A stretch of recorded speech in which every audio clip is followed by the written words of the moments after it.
Playoffs! Oilers lose to the Vancouver Canucks 5-4. So let's talk about it. And to start things off, 2 scrums, 0 fights. There's a lot of hitting, but the really fun stuff didn't happen in this game. And as I was kind of expecting, Shilovs enters into this game, which, by the way, I learned how to pronounce his name. So now we get into the first period, where the Canucks take a penalty early in the game because you can only have 5 guys on the ice. They had 6, and their 6th guy, who was not supposed to be on the ice, tried to get off in time. However, puck's coming up the boards, they had to touch it, and that's a penalty. There's a goal on that penalty. Ryan Nugent-Hopkins is on the left side of Shilovs, whereas Hyman's on the right side of Shilovs. I'm probably doing this all completely backwards, but it's fine. Nuge, in Draisaitl's office, finds Hyman across to the right. Left, I guess, to their perspective. Across the crease. Hyman takes the puck and quickly puts it into the back of the net. 1-0. Connor Garland, noted ex-Coyote, gets a breakaway against Stuart Skinner. Stuart Skinner steps up to the plate and stops the attempt by Connor Garland, which leads to a goal. Cole tries to pass the puck behind his own net, trying to find another Canuck. It doesn't find another Canuck, it finds Leon Draisaitl, who turns around, finds Ekholm at the point. Ekholm, standing at the point, receives the puck, puts it home into the back of the net. 2-0. So we now jump into the second period, in which the Canucks will score early. Lindholm has the puck, he tries to take shot, it goes wide, but instead of, just being a standard rebound that the Oilers deal with, it comes out the other side. Joshua's there, he finds it, he puts it home, 2-1. Bit of a ha-ha funny. Ekholm loses his stick to the helmet of Joshua, so there's a bit of shenanigans going there, while Ekholm's trying to grab the stick and Joshua's trying to figure out why someone's pulling on his helmet. Followed up by another goal. There's a scramble in front of the Oilers' net, and then the puck gets dislodged. A little bit later, the puck is found on Ryan's stick. And this isn't right after the play. There was some play that happened between them, but it was maybe like a 20-second gap. Ryan's got the puck, he passes it to Ceci. Ceci blasts it home 3-1. And then to make it 4-1, Hyman has the puck on the left side, he enters the zone, and with a bit of unintended help by the Canucks defenseman, Hyman rips a shot that stays low.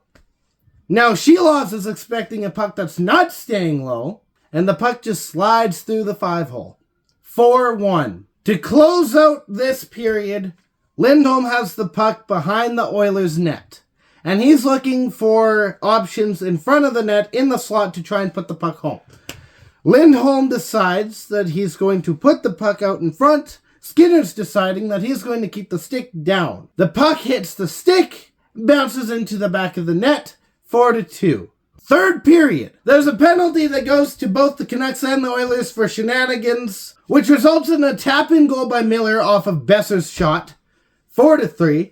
Another goal's allowed by the Oilers, and I don't really like this one. A Canucks player grabs the puck, and hold on. A Canucks player grabs the puck. Now, you're not allowed to grab the puck. You're allowed to, bat the puck out of midair and drop it on the ground, but what you're not allowed to do is grab the puck and fling it. You're not supposed to do that. I'm not supposed to do that either. I may have caused some damage. It's fine. I'll fix it later.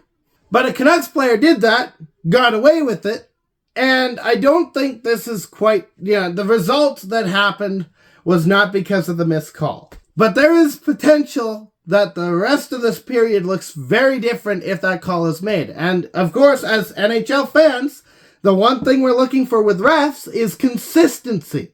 Zadorov has the puck at the point on the restart, and he blasts it into the back of the net. And basically, right after that goal, Connor Garland, noted ex-Coyote, skates up the right side, fakes a shot, then takes a shot, which goes past the 5-hole of Stuart Skinner. And I want to say right now, that one's on Skinner. He should have had that one. There's no doubt about it in my mind. We continue into the rest of the game where the Oilers fall apart. And when I say fall apart, I'm talking players sliding all over the place, losing an edge, panic play where there was no real communication, or if there was, it was poor communication, because the players just weren't doing what they were supposed to be doing.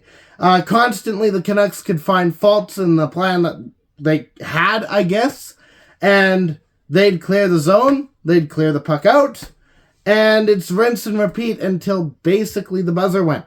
The Oilers just kind of, I don't know, they fell apart. They didn't look like the Oilers. It was very bizarre to see, and I'm hoping that someone yells at them for the future game that's coming up in 2 days to get their act together, because that should not happen, especially in the playoffs, unless you're Toronto, I guess. Sorry to Toronto fans, it's just kind of a meme at this point. Having said all that, we cannot deny that the Canucks looked extremely defensive, and they are good at smothering you with their defense. But I didn't realize how much that worked in the offense too. I did predict that the Canucks would use any mistakes that you make against you very harshly, but I was also noticing, and I don't have a picture of it, but when they play in the offensive zone, they are finding ways to push their opponent up towards the net, which gives the Canucks a larger space to work with, because the entire point is uncovered because they're being so pushed into the net. So that I found very fascinating. Sheloff looks actually really good. For being a filler right now, he looks really good. And we know third-string goalies can make numbers in the NHL. Look at Hill from last season. By the way, noted ex-Coyote, Aiden Hill. So I kind of called that this would not be an easy series to win. However, if Edmonton continues to collapse like that, Vancouver will sweep. They'll do it. They will make you eat your mistakes. And that needs to be sorted out. Which we will find out if it gets sorted out in 2 days when they play again. In the meantime, stay howling. Go former Yotes.